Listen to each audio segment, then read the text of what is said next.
Hello, United fans. Strap yourselves in and stay locked in, because this one is absolutely packed from start to finish. Today, we're diving deep into huge Marcus Rashford developments, a sensational Sergio Ramos link to Old Trafford, a crucial injury update ahead of Tottenham, and Jadon Sancho's future, pulling United into another summer crossroads. Make no mistake, this is massive. So before we kick off, make sure you stay connected, stay subscribed, and keep notifications on, because stories like these are moving fast and you do not want to miss the next update. Right, let's get straight into it.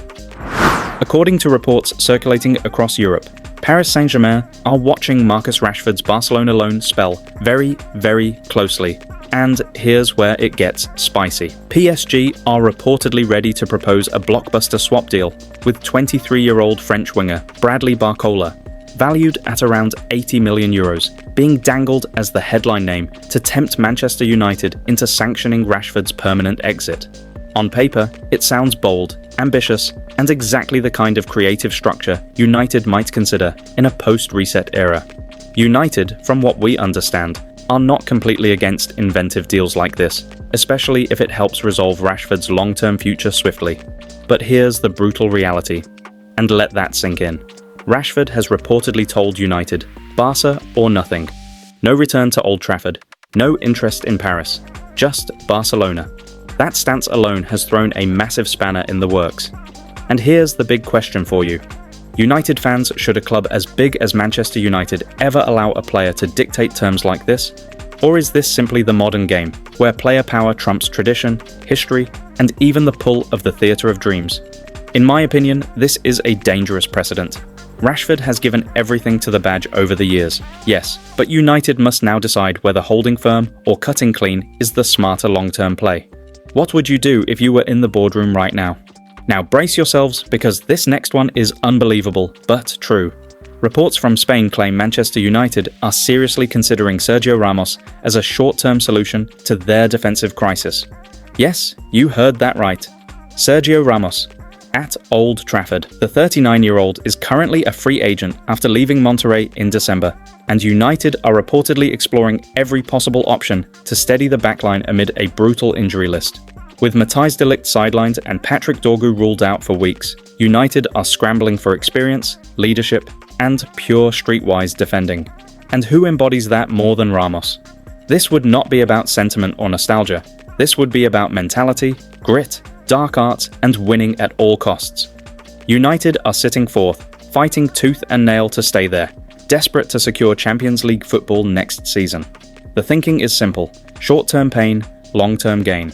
But here's the debate: is bringing in a 39-year-old warrior a masterstroke of experience or a desperate roll of the dice?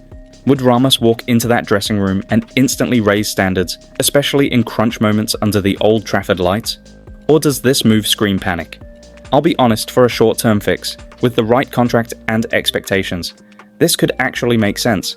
Football isn't always about youth. Sometimes it's about men who've been there, done it, and won everything. What's your verdict, genius or madness? Turning to the injury front, there's a real mix of relief and frustration ahead of Saturday's showdown with Tottenham at Old Trafford. The positive news first: Mason Mount is expected to be available after missing the Fulham win due to a minor training knock. Interim boss Michael Carrick has played it down, calling it nothing serious, and that alone will lift spirits. Mount's energy, pressing, and intelligence between the lines could be crucial in a fixture like this, but the concerns are still very real at the back. Matthijs de Ligt remains sidelined with a stubborn lower back issue that has kept him out since late November. He's not yet back in full training at Carrington, with a tentative return penciled in for later in February, possibly away at Everton. Then there's the hammer blow: Patrick Dorgu, January's bright spark, facing up to 10 weeks out after suffering a serious hamstring injury against Arsenal. That's potentially until early April. Let that sink in. In a season where margins are razor thin, injuries like this could define whether United finish in the top 4 or fall short. Can Carrick navigate this storm? Can United's squad depth finally stand up when it matters most? Meanwhile, another chapter in the Jadon Sancho saga. Reports from Football Insider suggest Sancho is already considering a return to the Bundesliga this summer. Aston Villa are unlikely to keep him once his loan ends. Meanwhile, Harry Maguire, because this one is quietly becoming a huge talking point. According to Fabrizio Romano, nothing is advanced yet in contract talks. There have been early conversations with his representatives, but make no mistake, nothing concrete, nothing signed, nothing agreed. Italian clubs have been sniffing around, inquiries have been made, but United have slammed the door shut on all approaches so far. Now here's the real debate, Reds. Maguire has fought his way back, shown resilience, leadership, and proper Premier League grit when called upon. He's been professional, reliable, and at times rock solid when chaos surrounded him. But the question is brutal and unavoidable. Do you extend his deal, or do you let him walk away for free this summer? Is experience and character worth another contract? Or is this the moment to move on and refresh the backline completely? Let that sink in. Then comes a bombshell between the sticks. Andre Onana is expected to leave Manchester United permanently this summer. No loan, no return, no second chances. Fabrizio Romano is clear. There is no route back to Old Trafford. And United fans, this one splits opinion right down the middle. Onana arrived with swagger, confidence, and big game experience, but inconsistency, costly errors, and pressure have taken their toll. In my view, and I'll say it clearly, United look settled and comfortable with Senna Lamens, and the club seems ready to turn the page. Sometimes football is cruel, but ruthless decisions define elite clubs. Should United cash in, reset, and move forward? Or have we given up too soon? Reds, be honest, do you trust Onana anymore when the heat is on at the Stretford end? Now, let's clear the noise once and for all. Cristiano Ronaldo is not returning to Manchester United. Despite the rumours, the headlines, and the social media chaos, Graham Bailey has confirmed there are absolutely no plans to bring him back to Old Trafford. This chapter is closed, and maybe that's the right call. Ronaldo's legacy at United is untouchable. His name will echo forever, but football moves on. United need to build a future, not relive the past. Do you agree, Reds? Or does a part of you still dream of one last roar under the Old Trafford lights? Midfield changes are coming, and they're coming fast. Manuel Ugarte is being lined up for a summer exit, with 3 Turkish clubs, including Galatasaray, showing strong interest. It hasn't worked out as hoped, and United appear ready to cut ties. At the same time, Bruno Fernandes's future is not as straightforward as many thought. Talks are expected between his representatives and United officials before he heads off to the World Cup this summer. Bruno is the heartbeat, the fire, the one who never hides but questions are being asked. Does he stay and lead the rebuild, or is a huge decision looming? United fans, imagine Old Trafford without Bruno pulling the strings. Does that excite you or terrify you? In other side, let's talk on something that genuinely lifts the mood. Sekou Kone. Lausanne Sport are absolutely over the moon after securing the Manchester United Academy midfielder on loan. Coaches have been blown away by his technical quality, his composure on the ball, and his aggressive ball-winning ability. There is real excitement, real belief, and real buzz around him. This is what development looks like when done right: patience, opportunity, and the right environment. Could Kone be one for the future? Could this loan be the making of him? Keep an eye on this one, Reds, because sometimes the next solution isn't bought for millions, it's built quietly. So, United fans, over to you. Extend or release Maguire. Right call on Onana? Correct to shut the Ronaldo door. Big summer ahead for Bruno? And is Kone a future gem?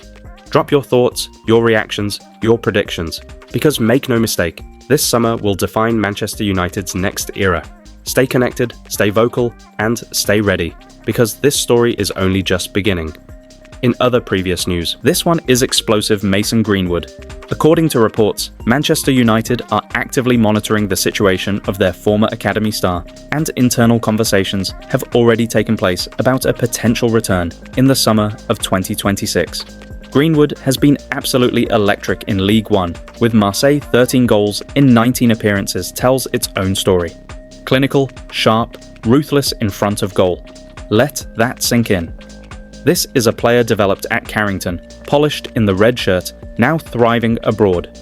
United reportedly have a £42 million buyback clause on the table, and from a purely footballing perspective, that number looks like a bargain in today's inflated market. Greenwood himself is said to be open to returning, especially with a new permanent manager set to arrive at the end of the season, someone he believes he can work under and flourish with. But here's the catch, and it's a massive one. This is not just about goals and assists.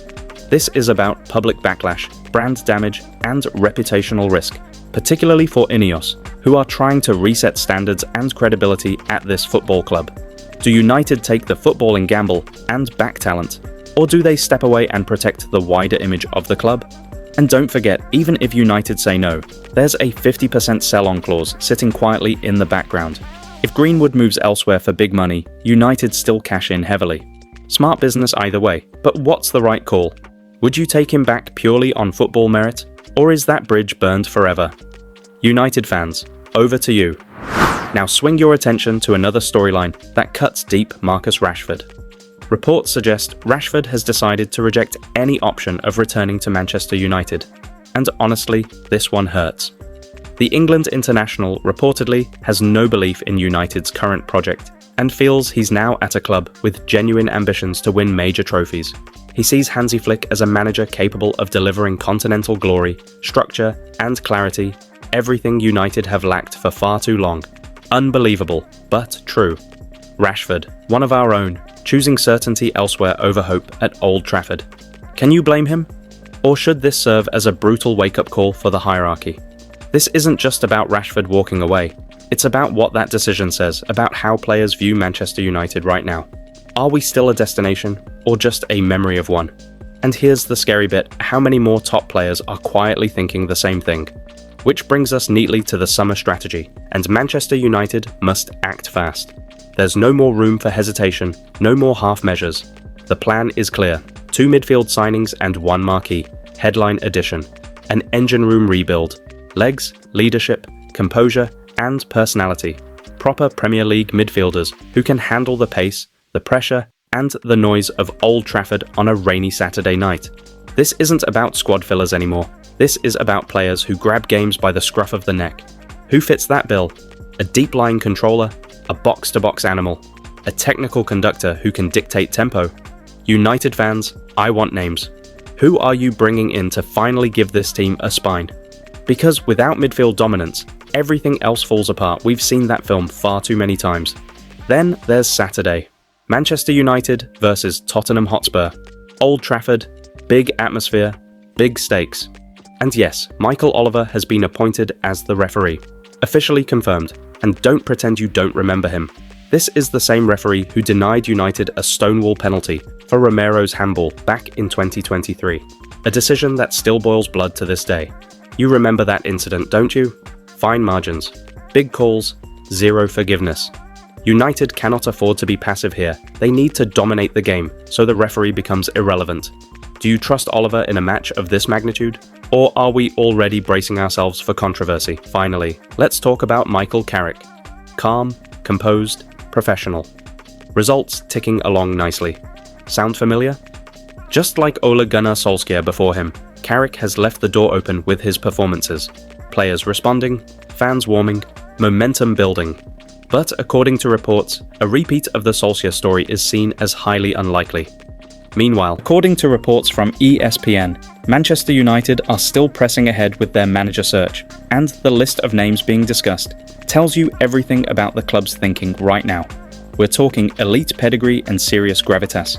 Thomas Tuchel, Mauricio Pochettino, Carlo Ancelotti, Julian Nagelsmann. Managers who've handled dressing rooms full of egos, pressure cooker environments, and relentless media glare. On top of that, there's strong consideration for Premier League proven operators like Andoni Iraola, Marco Silva, and Oliver Glasner managers who know this league inside out, who understand the brutal rhythm of English football, the festive pile-up, the away days in hostile grounds, and the demand for instant results. Yes, you heard that right. United want someone who can handle the heat, because senior figures like Wilcox and Barada believe the pressure ultimately became too much for Ruben Amorim. And here's where it gets interesting. That exact ability to absorb pressure, deflect noise, and keep players focused is what once worked in Ole Gunnar Solskjaer's favour. And it's exactly why Michael Carrick is suddenly back in the conversation, whether the club like it or not. United are desperate to avoid another Ole situation.